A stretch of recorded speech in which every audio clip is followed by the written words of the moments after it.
Time table भाई दो प्रकार के होते हैं। पहला, 6 बजे वेकअप, 6 बजे मैं उठूंगा, 6:30 से 8:30 मैथ्स, ठीक है। फिर 8:30 से 9 ब्रेकफास्ट, महाराज जी नाश्ता करेंगे आधे घंटे। फिर 9 बजे से 12 बजे तक ऑनलाइन क्लास। फिर ऐसा ऐसा ऐसा, है ना। फिर और कुछ लोग इतने भोले होते हैं, इतने ईमानदार होते हैं, बढ़िया लिखेंगे 2:30 to 2:45 दोपहर की नींद, है ना। फिर आगे चलेंगे कि 2:45 या 3 बजे से 4 बजे तक फलाना क्लास या इंग्लिश। इतना टाइम टू टाइम बनाएंगे। इतिहास गवाह है ये टाइम टेबल कभी फॉलो नहीं हो पाया। आपकी कॉपियां भर गई, आपके कॉपी के पीछे के पेज इन्हीं सबसे भरे पड़े स्कूल के जमाने से लेकर आज तक, जो कभी फॉलो नहीं हो पाया, है ना। अच्छा, कई लोग इतने भोले हैं बेचारे, इतने अच्छे हैं, वो बढ़िया लिखते हैं 5 से 5:30 इंस्टाग्राम चलाएंगे महाराज जी। अब इन्होंने कुछ फॉलो किया ना किया, ये वाले रूटीन को ईमानदारी से फॉलो किया, और इसको इतनी ईमानदारी से फॉलो किया कि 5 बजे मोबाइल उठाया, 6 बजे तक यही चल रहा है, ठीक है। मजा तो इसी में आता है, यहां कंट्रोल हम कर नहीं पाते, है ना। मैं आपको एक चीज बता रहा हूं मैं आपको एक चीज बता रहा हूं, कभी ऐसा टाइम टेबल मत बनाओ, ये एकदम गलत तरीका है। और अगर ये सही होता तो अब तक भारत का बच्चा बच्चा जो है इस टाइम टेबल को फॉलो कर लेता। मैं आपको एक अच्छी ईमानदारी से टिप्स देकर जा रहा हूं। इंग्लिश में लिखता हूं, plan your next day before sleep. अपना अगला दिन सोने के पहले तय कर लें कि कल क्या करना है। समझ में आया। जब भी आप सोने जाएं, आपको लगे कि बस अब आज का दिन खत्म हो गया है, सिर्फ it takes hardly 5 to 10 minutes, केवल 5 से 10 मिनट लगेंगे भाई इस काम में। अपना अगला दिन प्लान करें। मैं आपको बताता हूं, उदाहरण देता हूं। पहला तरीका है कि कल मैं 1 घंटे मैथ्स पढ़ूंगा, एक तरीका यह होता है। दूसरा तरीका होता है कि कल मैं अनुपात के रेशो के 50 क्वेश्चन सॉल्व करूंगा। हमारी जिंदगी गुजर गई इस नियम को अपनाने में, जो कि बिल्कुल बेकार है, ये कभी फॉलो नहीं हो पाएगा। जो सही टाइम टेबल का तरीका है वो ये है कि भाई स्पेसिफिक टारगेट बनाओ कि क्या करना है। ये मत बनाओ कि कल 2 घंटे मैथ्स पढ़ूंगा, नहीं, कल मुझे इतने सवाल हल करने हैं, चाहे 1 घंटा लगे, चाहे 2 घंटे लगे, चाहे 4 घंटे लगे। इसको बोलते हैं पढ़ाई। और आपको रिजल्ट इस तरीके से मिलेगा, ना कि इस पहले वाले से। इसलिए लोग, आप बोलते हो ना सर, कुछ लोग 2-3 साल में सिलेक्शन नहीं ले पाते, कुछ लोग 6-8 महीने में आके निकल जाते हैं। हमेशा टेक्निक्स बड़ी मैटर करती है ना। तरीका बड़ा इंपॉर्टेंट है। तरीका ही अगर बेकार है, अगर यही तरीका तुम अपनाओगे तो कहां से सिलेक्शन लोगे। इसीलिए मैं कहता हूं कि आप सोने के पहले अपना टारगेट तय करो कि भाई कल मैं लगभग, मान लो कोई बच्चा 8 घंटे पढ़ता है, कोई व्यक्ति 6 घंटे पढ़ता है, तो 6 घंटे का फिक्स टाइम टेबल मत बनाओ। 6 घंटे के हिसाब से टारगेट सेट करो कि कल मुझे 6 घंटे में क्या अचीव करना है। कल भाई मुझे फलाना फलाना कोई मौर्य साम्राज्य या गुप्त काल या जो भी है, कल इसको खत्म करना है। कल मैथ्स में मुझे फलाने चैप्टर के 30 सवाल लगाने हैं। कल मुझे इंग्लिश में इस चीज का रिवीजन करना है। बस अब अगले दिन ना पूरी ताकत इसको फॉलो करने में लगाओ। अगले दिन इस पे लग जाओ कि ये फॉलो करना है।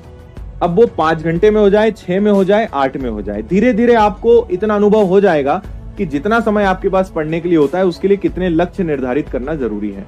और आप विश्वास करिए, इस तरीके से पढ़ने के बाद, अभी आप कितने महीने से पढ़ रहे हो मुझे नहीं पता, 1 महीना आप ये नियम अपना के देख लेना कि अगले दिन का प्लान 1 दिन पहले करो और अगले दिन पूरी ताकत लगा दो कि जो टारगेट बनाया उसको पूरा करने में 1 महीने में आपको वो रिजल्ट मिलेंगे जो पिछले 6 महीने में आपको नहीं मिल पाए होंगे।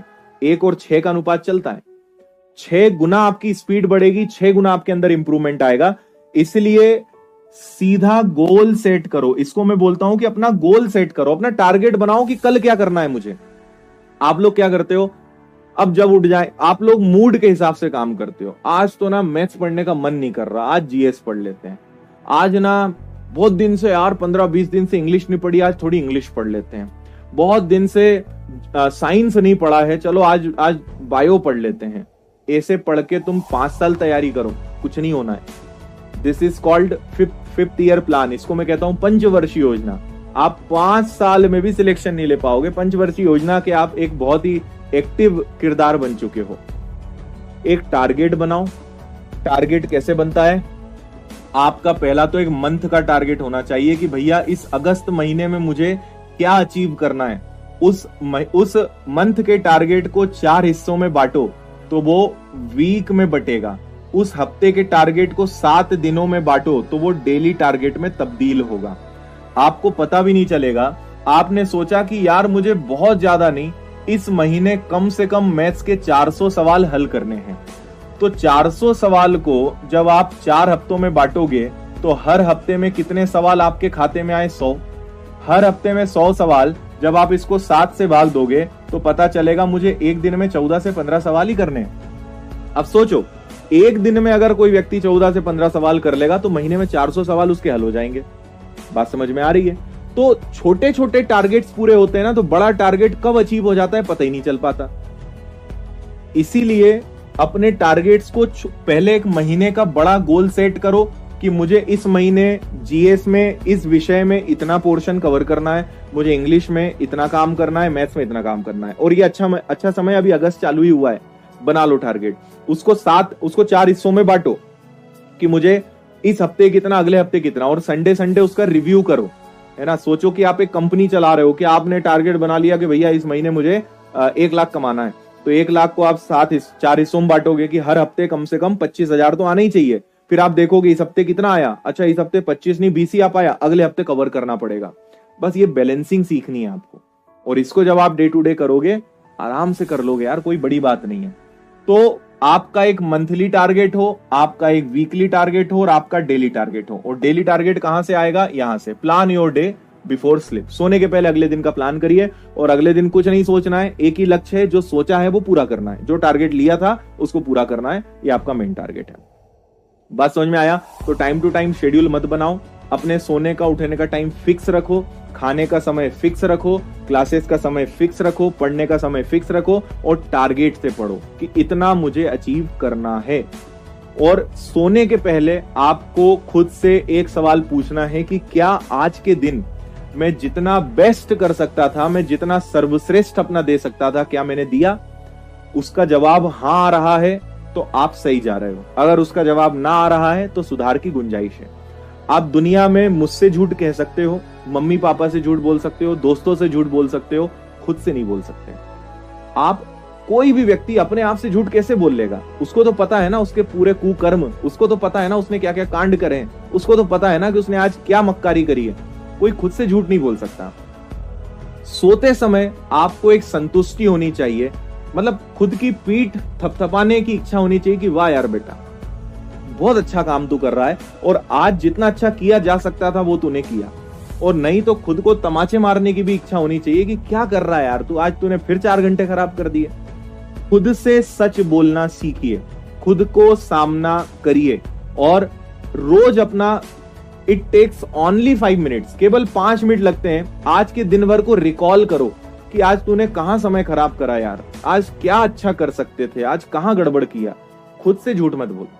जब खुद से सही बोलोगे, जब खुद से बातें करोगे, जब खुद का रिव्यू करोगे, धीरे धीरे सुधार होगा। आपको लगेगा यार आज गलत किया, आज ना 4 घंटे मोबाइल में खराब किया, आज बहुत गलत किया यार, कल नहीं करना है। तो कल ना 4 तो कम से कम 2 तो होंगे।